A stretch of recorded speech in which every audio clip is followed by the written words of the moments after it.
বাচ্চা থেকে বড় আমরা না সবাই একটু খাদ্য রসিক, তাই না? যতই বাইরে থেকে কিনে আনি না কেন, বাড়িতে বা বানাই না কেন, একটু সন্ধ্যাবেলার দিকে স্পাইসি কিছু না হলে যেন একদম ভালোই লাগে না।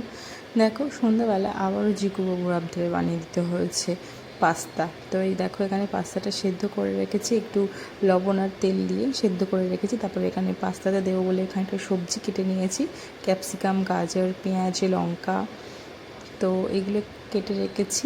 আর এদিকে দেখো কড়াইতে একটু গরম তেল দিয়েছি, তেলটা গরম হলে একে একে সবজিগুলো একটু হালকা করে ফ্রাইটা করে নেব।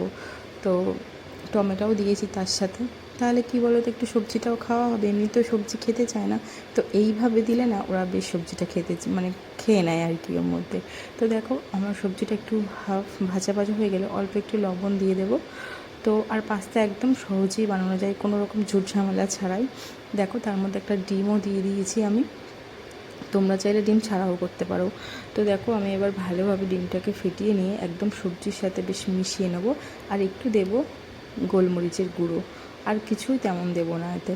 তারপর এই সিদ্ধ করে রাখা পাস্তাটা এর মধ্যে দিয়ে দেবো, ব্যাস আর কি, ভালোভাবে নাড়াচাড়া করে তারপরে প্লেটে সার্ভ করে দেবো।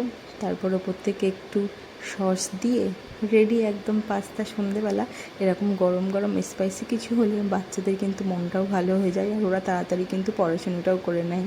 তো দেখো ওই টেস্টি হওয়ার জন্য একটু গোলমরিচের গুঁড়ো দিয়েছিলাম। এখানে তোমরা ম্যাগি মশলাটাও ইউজ করতে পারো, তো আমার যেহেতু ছিল না ওই জন্য আমি আর দিইনি। ব্যাস একদম রেডি গরম গরম পাস্তা।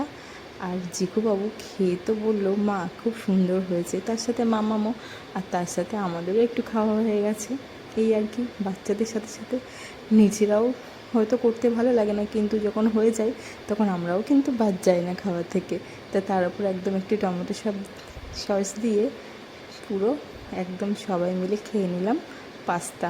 তোমরা যদি এইভাবে বানাতে চাও তো খুব সাধারণভাবেই বানিয়ে ফেলতে পারো, কোনো রকম ঝুট ঝামেলা ছাড়াই। তো কেমন লাগলো অবশ্যই আমাকে জানিও।